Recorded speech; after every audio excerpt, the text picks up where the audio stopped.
আন্তর্জাতিক রাজনীতিতে কিন্তু তোলপাড় চলতেছে অলরেডি।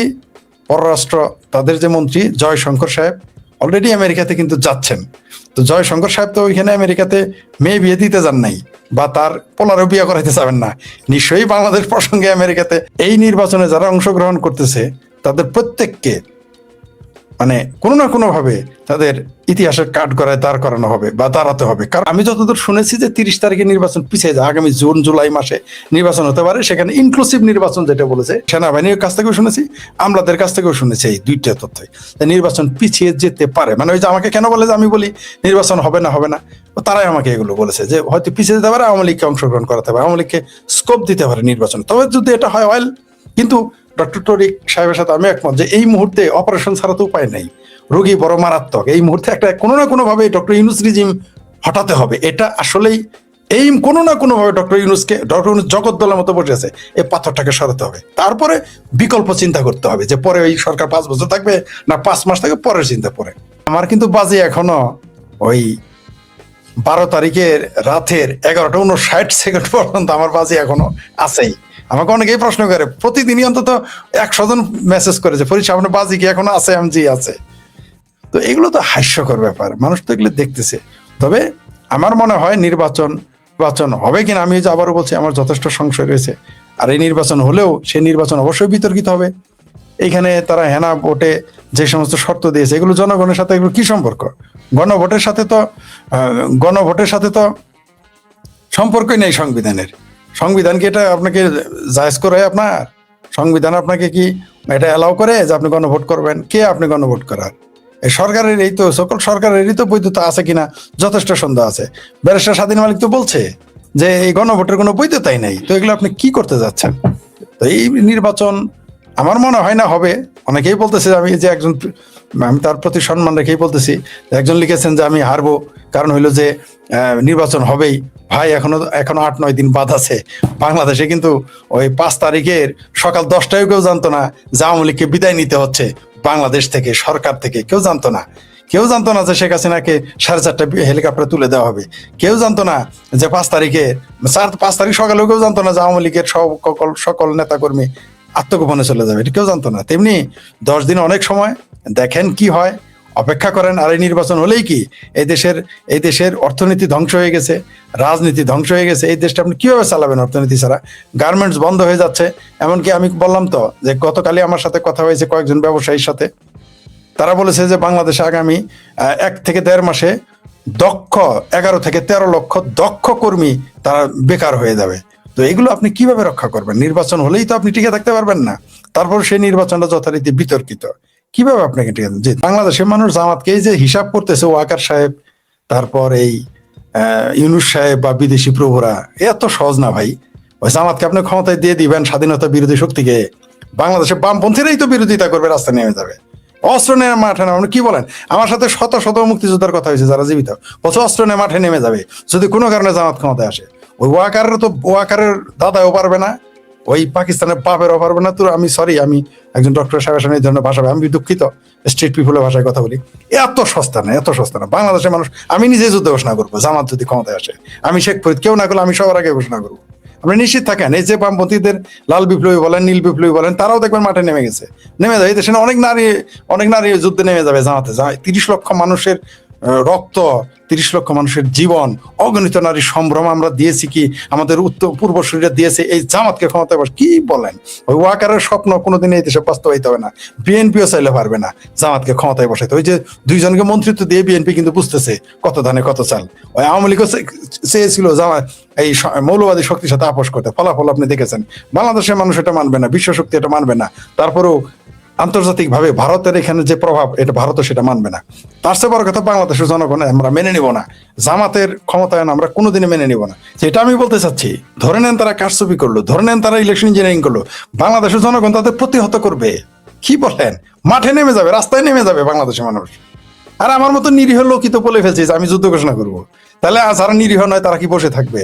জামাতের এই দুঃস্বপ্ন পরিণত হবে। তারা রোহিঙ্গা আনুক, পাকিস্তানের বাহিনী আনুক, তারা তুরস্কের বাহিনী আনুক, ওই ইরানের মতো ইরাক থেকে মিলিশিয়া এনে ঢুকাক, তাদের এই দুঃস্বপ্ন থেকে যাবে। বাংলাদেশে এই নির্বাচনে যদি জামাত এই কাজ করে বসে, একটা গৃহযুদ্ধের সম্ভাবনা আছে। গৃহযুদ্ধ শুরু হয়ে যাবে বাংলাদেশে। মেনে নেবেন, মির্জা আব্বাস অস্ত্র নিয়ে নেমে যাবে। বিএনপির অনেক ভাই ক্ষমতার দ্বন্দ্বে তারা নামবে ক্ষমতার স্বার্থে, অর্থাৎ ক্ষমতা, তারা ক্ষমতা পায় নাই বলে মাঠে নামবে। আর আমরা মাঠে নামবো কেন জানেন? এই দেশ রক্ষার্থে। আমরা কখনো মুক্তিযুদ্ধ বিরোধীদের ক্ষমতা আমরা আসতে দেব না, দিতে পারি না। মুক্তিযুদ্ধ বিরোধী শক্তিকে বাংলাদেশের মসনদে আমরা থাকতে দেব না। আমরা যাব আদর্শিক কারণে, মুক্তিযুদ্ধের চেতনার কারণে। বিএনপি তখন নামবে তারা ক্ষমতার স্বার্থে, নামতে হবে, উপায় নাই, বাংলাদেশের মানুষ মেনে নিবে না ভাই। অত নালে আদেশের না, জামালপুরের ভাষায় বলি, অত নালে আদেশের না। তারা বললাম, আবারও বলি, রোহিঙ্গা আনুক আর মিলিশিয়া বাহিনী আনুক আর পাকিস্তান থেকে যারা তারা নিয়ে আসুক আর তুরস্ক থেকে আনুক, কাজ হবে না ভাই। জামাত, বললামই তো, বাংলা দেখতে পারবেন কি ঘটে জামাত ক্ষমতা। এদেশ গৃহযুদ্ধের দিকে চলে যাবে প্রয়োজনে। আওয়ামী লীগকে নির্বাচন প্রতিহত করা উচিত ছিল, এটা আওয়ামী লীগ ব্যর্থ হয়েছে, এটা সত্য। এটা প্রতিহত করার মতো শক্তি, সাংগঠনিক শক্তি সবই ছিল। কেন আওয়ামী লীগ এটা প্রতিহতের ঘোষণা দিল না সেটা আমরা জানি না। আর বক্তব্যের মাঝখানে তিনি আরেকটা কথা বলেছেন, ধরে নেন জামাতকে তারা ক্ষমতায় এনে দিবে এরকম মনে করতেছে। বিএনপি কিন্তু বাংলাদেশের বড় একটি সংগঠন, যদিও তারা হাতির মতো, তারা বুঝতে পারে না, তাদের শরীরটা তারা দেখতে পারে না। তাদের উপরে বেশিরভাগ ওই মাহুত হিসেবে জামাত বসে থাকে, তাই তারা নিজের শরীর দেখতে পারে না। কিন্তু বিএনপি ওই যে যেটা বললো যে বিএনপি সইতে সইতে সইতে সইতে ওই হাদির ধমক শুনতো, তারপরে আমার ভাবির ছেলে হাসানাত আবদুল্লাহর ধমক শুনতো, এমনকি আমরা দেখেছি সেনা প্রধানও তাদের ধমক শুনে। এই যে ছাড় দিছে, দেওয়ার কারণটা হচ্ছে তারা ওই যে যেটা বলেন মার্জিনটা হচ্ছে 12 তারিখ, তারা অপেক্ষা করতেছে, বিএনপি অপেক্ষা করতেছে।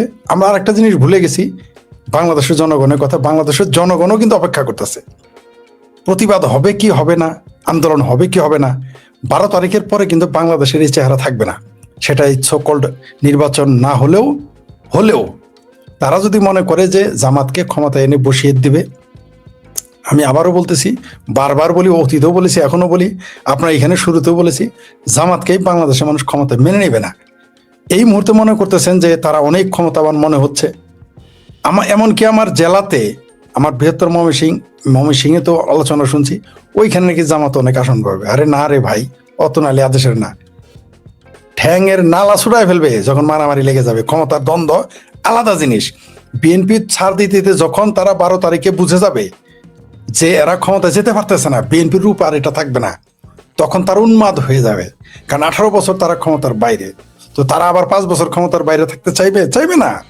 জামাত ওই যেটা ডক্টর মঞ্জুরের কথা বললেন যে 3-4% নেই, তারা যে বাহাদুরি দেখায় জামাত, এদের যদি আসলেই সাংগঠনিক ক্ষমতা থাকতো, নির্বাচন কিছুই করতো না। এরা ইসলামী বিপ্লবী সরকার ঘোষণা করতো, ওই ইরানের খমেনিদের মতো। এরা ভোটেও যেত না কোনোদিন। তখন ফতোয়া দেওয়া হতো প্রত্যেক মসজিদ থেকে যে ইসলামী হারাম, গণতন্ত্র হারাম, নারী নেতৃত্ব হারাম, ইসলামী ভোট হারাম। এরা বিপ্লব করে ক্ষমতায় চলে যেত। এদের মুরদে কোলায় না দেখে বলেই তো 17 মাস যাবত তারা ষড়যন্ত্র করতেছে। কখনো তারেক রহমানের কাছে গিয়ে নির্বাচন পিছিয়ে নেয়। হ্যাঁ, তারেক রহমান ভুল করেছেন, তিনি জামাতের, হেফাজতের, পাকিস্তানের, এমনকি ডক্টর ইউনূসের ফাঁদে পা দিয়েছেন। তার রাজনৈতিক দূরদর্শিতার অভাব রয়েছে। কিন্তু এই যে বললাম 12 তারিখের পরে তারা তাদের এই রূপটা থাকবে না, কারণ তারা তখন ক্ষমতার দ্বন্দ্বে মরিয়া হয়ে উঠবে। এরা যখনই বুঝতে পারবে যে বিএনপি ক্ষমতায় যাচ্ছে না, ক্ষমতায় যাচ্ছে জামাত, সেটা ডক্টর ইউনূসই তাকে বসাক, পাকিস্তানি বসাক, তুরস্ক বসাক, আর ওয়াকার সাহেবই বসাক, বিএনপি তখন ঘুরে দাঁড়াবে। আর আপনার চ্যানেলে এসে বিএনপির একজন নেতা বলেছিলেন যে যদি কোনো কারণে সেনাবাহিনী ব্যারাকে ফিরে যায়, এই সরকার 1 মিনিট টিকবে না। আমি তেমনি আরেকটা কথা বলতে চাই, বিএনপি যেই দিন তারা স্বমূর্তিতে ফিরে আসবে, বিএনপি যখন গা ঝাড়া দিবে, যদি বলে যে জামাতকে আমরা বাইন তালাক দিলাম, হ্যাঁ, 7 দিনের মধ্যে জামাত সোজা হয়ে যাবে, মরা সাপের মতো সোজা হয়ে যাবে। ওই জামাতের যে এত মনে হইতেছে অনেক কিছু, ওই যে ওই হাতির উপরে উঠলে অনেক বড়ই দেখা যায়। হাতি থেকে যখন মাঠে নামবে তখন কিন্তু আমাদের বরাবর হয়ে যাবে, তখন কিন্তু দেখবেন এটা টিকবে না। আর কোনো কারণে যদি দেখে যে না, জামাত অনেক শক্তি প্রয়োগ করতেছে, দেশি বিদেশি শক্তি, বিদেশি সন্ত্রাসী বাহিনী বা জঙ্গিদের নিয়ে তারা বিএনপির পরগাছা হয়ে তারা থেকে এখন গাছে পরিণত হতে চায়, যদি বিএনপি এটা বুঝে, তখন বিএনপি আস্তে করে আওয়ামী লীগকে গ্রিন সিগন্যাল দিয়ে দিবে। আর যদি কোনো কারণে বিএনপি গ্রিন সিগন্যাল দিয়ে দেয়, 7 দিনের মধ্যে জামাত বাংলাদেশ আপনি খুঁজে পাবেন না, পাকিস্তানেও যাওয়ার সুযোগ তারা পাবে না। হয় বঙ্গোপসাগরে পড়তে হবে, আর তা নইলে আত্মহত্যা করতে হবে তাদের, আর নইলে এদের সোজা করে ফেলবে, পিছিয়ে ফেলবে। এই জামাত যে কাজটা বাংলাদেশে 17 মাসে করেছে, এদের মুখোশ উন্মোচিত হয়ে গেছে। এরা কখনো নারীকে পতিতা বলতেছে, এরা কখনো স্কুলের ছাত্রীদের প্রতি, বিশ্ববিদ্যালয়, আমার বিশ্ববিদ্যালয়ের ছাত্রীদের, আমার দেশের বিশ্ববিদ্যালয়ের ছাত্রীদের প্রতি তা বলতেছে। এরা 71-এ নারীকে গনিমতের মাল ঘোষণা করেছিল। তাদের স্বরূপ, তাদের চরিত্র, তাদের আসল উদ্দেশ্য এরা এখনো সেখান থেকে মুক্ত হয়ে আসে নাই। এরা কোনোদিনই এদের খাসিলত পাল্টাবে না। কমরেড হায়দার আকবর খান রনুর উদাহরণ আমি বারবার দেই। তিনি বলেছিলেন বাংলাদেশে মৌলবাদীদের 4টা স্তম্ভ, তার একটা হচ্ছে তীব্র নারী বিরোধিতা করা। আর নারী বিদ্বেষী এরা থাকবেই। তো এটা বাংলাদেশের মানুষের কাছে সেগুলো স্পষ্ট হয়ে উঠতেছে। বিএনপি যখনই গাছ হারা দিবে 12 তারিখের পরে, আবার বলি নির্বাচন যদি হয়, যদি বিএনপি দেখে ক্ষমতায় যেতে পারবে না, তখন কিন্তু বিএনপি গাছ হারা দিবে। গাছ হারা দিলেই কিন্তু আপনি আর জামাতকে খুঁজে পাবেন না। সাংগঠনিক সক্ষমতা আলাদা জিনিস। টাকা দিয়ে কোনোদিন সংগঠন করা যায় না। তাহলে জামাতের কাছে প্রচুর টাকা আছে, জামাতের ব্যাংক আছে, জামাতের ওদের নিজস্ব একটা ব্যাংক আছে, ইসলামী ব্যাংক, তথাকথিত নাম দিয়েছে ইসলামী, ইসলামী সুদি আরাম, কিন্তু নাম দিয়েছে ইসলামী। এছাড়া আরো 6টা ব্যাংক তারা দখল করে আছে।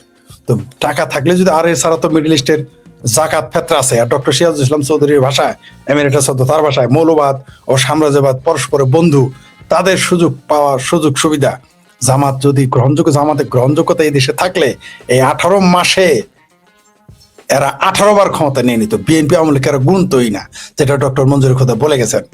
বিএনপি আওয়ামী লীগের যদি 4/1 সক্ষমতা জামাতের সাংগঠনিক সক্ষমতা থাকতো, আওয়ামী লীগ বিএনপি কোনোটাকেই মানত না। আজকে এবং কালকে পরশুদিন কয়েকজন বিএনপির নেতার সাথে আমার কথা হয়েছে। তারা আমাকে কি বলেছে জানেন? আমি নিজে অবাক হয়ে গেছি। বলছে, ছোট ভাই, এই সময় আসতেছে নাকি যে বিএনপি আওয়ামী লীগে এক হয়ে আবার জামাতের দাবরান লাগবো? ঠাট্টা করে বলছে, কিন্তু সমাজদারকে ইশারা বি কাফিয়া। আমাকে এই কথা তিনি কেন বলবেন?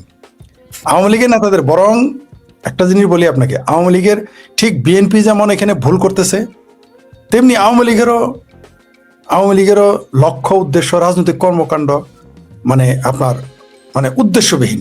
আমরা বুঝতে পারতেছি না তারা কি চায়। আওয়ামী লীগও কিন্তু স্পষ্ট কিছু বলতেছে না। তো এই সুযোগে জামাতের অনেক বড় মনে হইতেছে। কিন্তু যখন বিএনপি এবং আওয়ামী লীগ তাদের অবস্থান সুস্পষ্ট করবে এবং তারা কার্যকরী পদক্ষেপ নেবে, আপনি জামাতকে খুঁজে পাবেন না। একটা দলই ঠিক মতো মাঠে নামলে আপনি জামাতকে খুঁজে পাবেন না। কারণ জামাতের যত কিছুই বলেন, সাংগঠনিক ক্ষমতা আলাদা জিনিস ভাই। আমি নিজের চোখে দেখেছি ভাই, আমার নিজের চোখে দেখা যে এলাকায় এমপি, এমনকি মন্ত্রী এলাকায় ইউনিয়ন মেম্বারের ডরে ঢুকতো না, এলাকায় পারমিশন ছাড়া যাইতো না। চেয়ারম্যান তো দূরের কথা, আর মেম্বার আছে, একটা ইউনিয়ন মেম্বার রে ভাই, কাউন্সিলর না, একটা ইউনিয়ন মেম্বার আমি এমপিদের সামনে গাড়ির সামনে আটকায় দিতে দেখেছি। আমি মন্ত্রীকে যা তা বলতে শুনেছি, কিছুই করতে পারে না। সাংগঠনিক যোগ্যতা, ক্ষমতা আলাদা জিনিস। জামাতের মৌলবীদের মানুষ দাওয়াত খাওয়ায়, কোনো সন্দেহ নাই। মৌলবীদের মানুষ বড় বড় মাছ, বড় বড় সবজি, প্রথম লাউটা, মুরগির ডিমটা, এবং নিজে মাংস না খাইলেও মৌলবী সাহেবের জন্য তরকারিটা রান্না করে, ভালো, কোনো সন্দেহ নাই। কিন্তু মৌলবীর কাছে কেউ মেয়া বিয়ে দেয় না ভাই।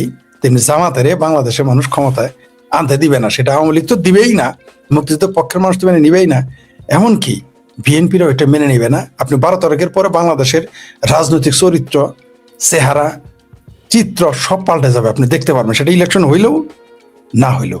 সুতরাং এখানে রাজনীতিতে শেষ কথা বলতে কিছুই নাই।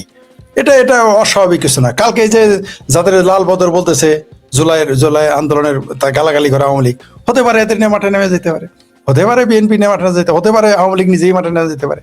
রাজনীতিতে শেষ কথা বলতে কিছু নাই। কারণ ক্ষমতার স্বার্থে কখনো আদর্শের দ্বন্দ্ব, কখনো ক্ষমতার দ্বন্দ্ব এক একজনকে এক এক রাস্তায় নিয়ে যাবে। আমরা যেমন আদর্শিক কারণে কথা বলতেছি, বিএনপি তার ক্ষমতার জন্য, আওয়ামী লীগ তার ক্ষমতার জন্য লড়াই করতেছে। আমরা আদর্শিক অবস্থা, আমরা মুক্তিযুদ্ধের চেতনা বাস্তবায়ন, আমরা চাই মুক্তিযুদ্ধের পক্ষে, যেটা ডক্টর মঞ্জুরের খোদা বলে ফেলেছেন। বিএনপি কিছু বিষয় যেমন আমার কাছে বিতর্কিত এবং ভুল মনে হয়েছে, তেমনি আওয়ামী লীগেরও কিছু সিদ্ধান্ত আমার কাছে ভুল মনে হচ্ছে, বিতর্কিত মনে হয়, কোনো সন্দেহ নাই। কিন্তু তাদের প্রতি যে নিপীড়ন, নির্যাতন, এখানে আপনি জয় বাংলা স্লোগান দিতে পারতেছেন না। আওয়ামী লীগের একটা আন্ডা বাচ্চা, আমি কালকেও আলোচনা করেছি 3-4 জেলায়, আওয়ামী লীগের একটা সমর্থক, কর্মী তো দূরের কথা, সমর্থক পর্যন্ত নাই, যারা যে সমর্থকটা অ্যাক্টিভ ছিল, মাঠে থাকতে পারে না। তাকে তো মাঠেই থাকতে দিতেছে না। তারে জামাতে ইসলাম তাকে পেটায়, বিএনপি তাকে মারে, তারপর আমার ভাবির ছেলেদের দলেরা গিয়ে তারা আক্রমণ করে মব সন্ত্রাসী হিসেবে, মব স্টার, আবার সন্ত্রাসী বলে রাগ করে, তাই মব স্টার বলি। সেনাবাহিনী তাকে আটকায়, এই দেশের স্বরাষ্ট্রমন্ত্রী বলে দেয়, এই দেশের যারা উপদেষ্টা তারা বলে দেয় যে মামলা না থাকলে আগে ধরবা, পরে মামলা দিবে।